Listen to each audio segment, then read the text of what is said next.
Hello, I'm Simon Whistler, you're watching TopTenzNet, and in the video today we're looking at the top 10 most famous fires in history.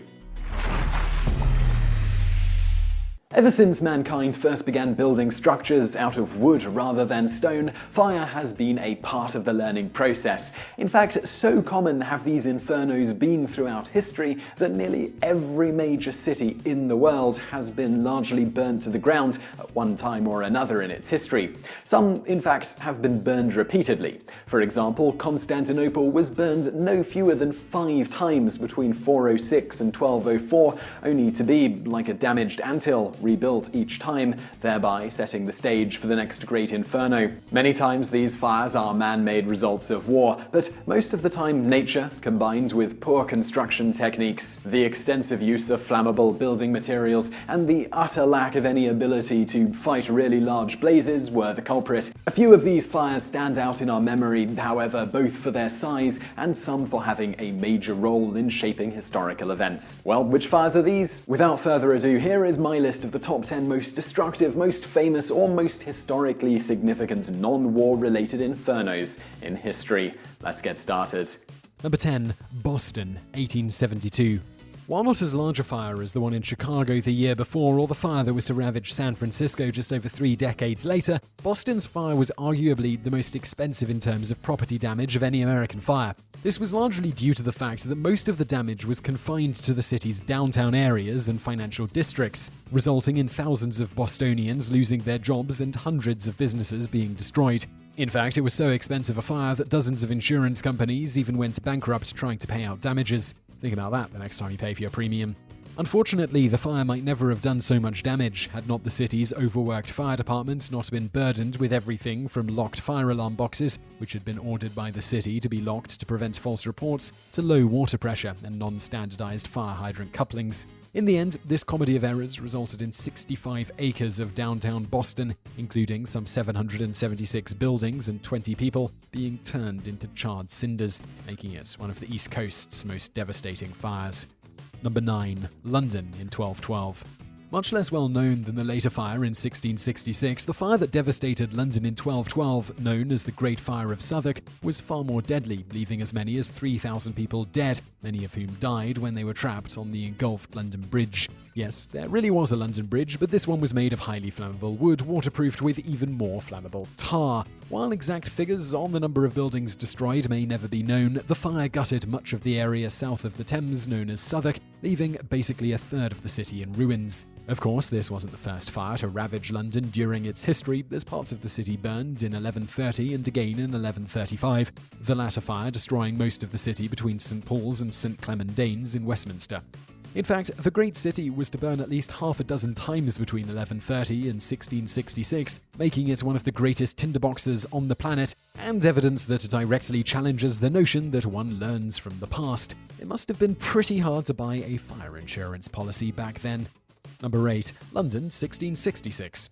While England's modern capital has burned repeatedly, largely due to its wooden construction and poor design, it was the Great Inferno of 1666 that is best remembered, mainly because of the impact it had on the citizens not only of London, but all of England. Not only did it turn out to be remarkably non-lethal, by all accounts only 6 people died in the flames, but the interesting thing about this fire, which was apparently started when a maid forgot to douse the fires in a baker's shop, was that it actually proved unintentionally beneficial. How? The area of the city that was most thoroughly destroyed proved to be the filthy slums associated with the Great Plague that had swept through the city the previous summer, effectively cleansing and, in a way, even sterilizing the city, thereby making it a fresh canvas upon which to rebuild. In this sense, then, the fire did London a favor, though it probably didn't appear that way to the displaced citizens of the city at the time. Number 7. Rome, 64 AD. Long the stuff of legend, while it's true flames gutted the heart of the capital of the Roman Empire, there is no evidence that Emperor Nero fiddled while it burned. Partially, this is due to the fact that the fiddle, a version of the violin, had not been invented yet. There was also a rumor that persists to this day that Nero had the city put to the torch as part of a plan to clear out choice pieces of real estate, upon which he could later build his new palace. But this too, like so much about the hated emperor, is most likely just a bit of propaganda offered by his political opponents after his death. What is known is that, at least according to the Roman historian Tacitus, it quickly spread and burned for 5.5 days, leaving 10 of the 14 districts of Rome either completely destroyed or seriously damaged.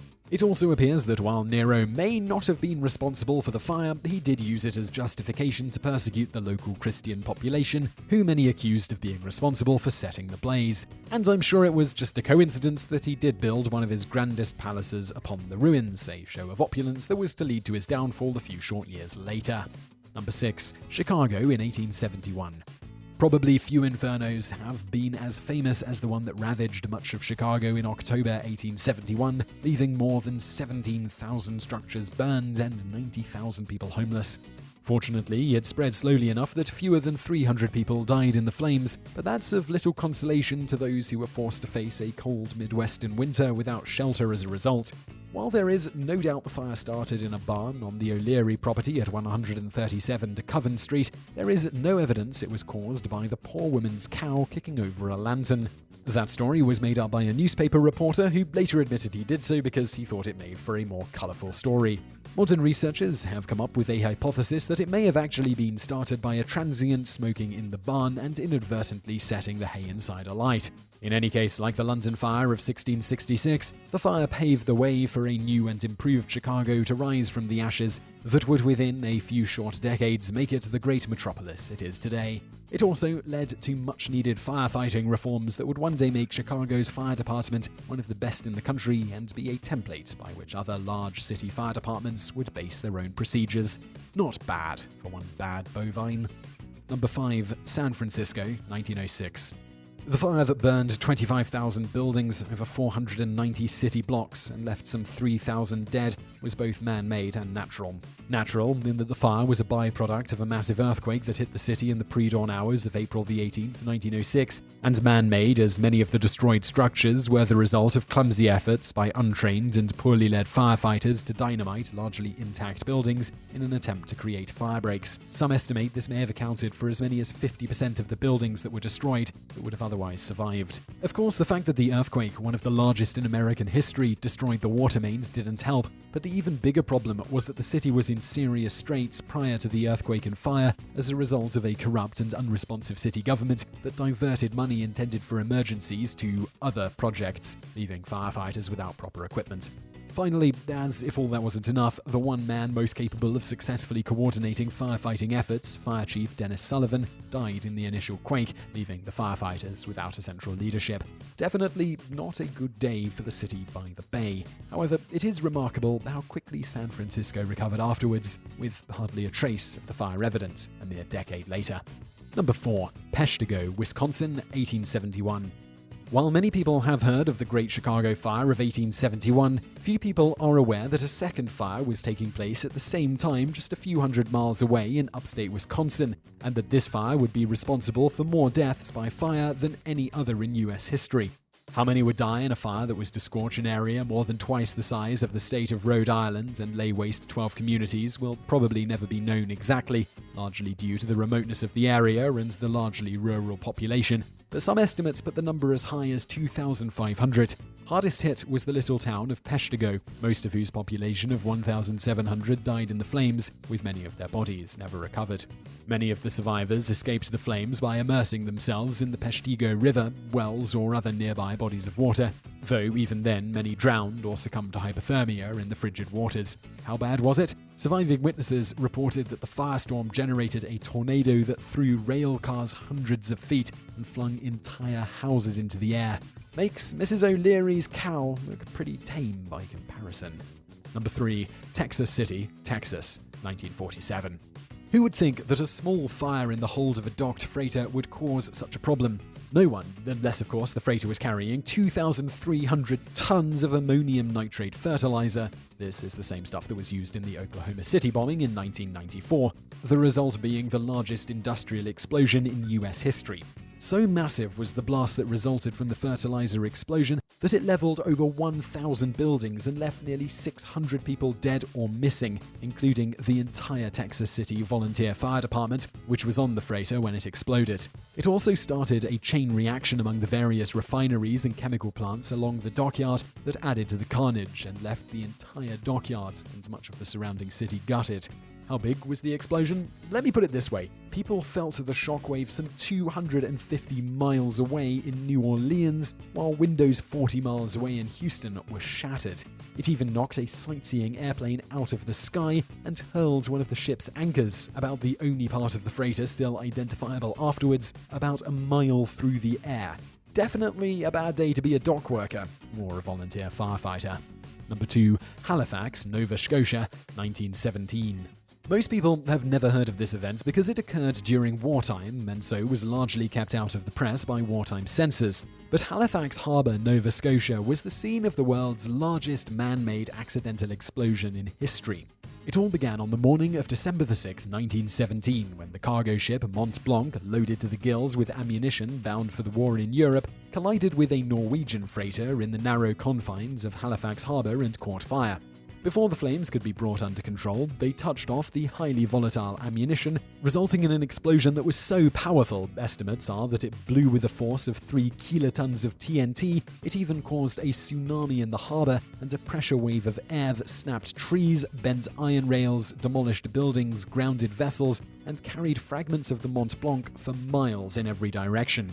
To make matters worse, the next day, a blizzard hit the city that hampered efforts to rescue people from their collapsed homes, further adding to the death toll, which eventually climbed to over 2,000 people. It also left another 9,000 people injured and much of the city in ruins, leaving Halifax Harbour unusable as a major port for many years afterwards. Number 1. Tokyo, Japan, 1923. Much like San Francisco 17 years earlier, the city of Tokyo was both leveled by a massive earthquake and ravaged by a fire that swept through the rubble afterwards. This resulted in a staggering death toll that some estimates place as high as 142,000, with the single greatest loss of life occurring when approximately 38,000 people packed into an open space in downtown Tokyo were incinerated by a firestorm-induced firewhirl. What made this disaster so unique was how it combined a number of factors together to produce an especially devastating effect. For example, the earthquake struck at lunchtime while many people were cooking, resulting in numerous fires breaking out throughout the city, which then spread rapidly as a result of the high winds from a nearby typhoon off the coast, some of which developed into firestorms which swept across the city. Further, the quake created a tsunami which added to the death toll and the destruction, resulting in the destruction of 570,000 homes and leaving a staggering 1.9 million people homeless, giving the day much of a doomsday sort of feel. Not to worry, however, the city was entirely rebuilt just in time to be incinerated again in World War II by American B-29 bombers.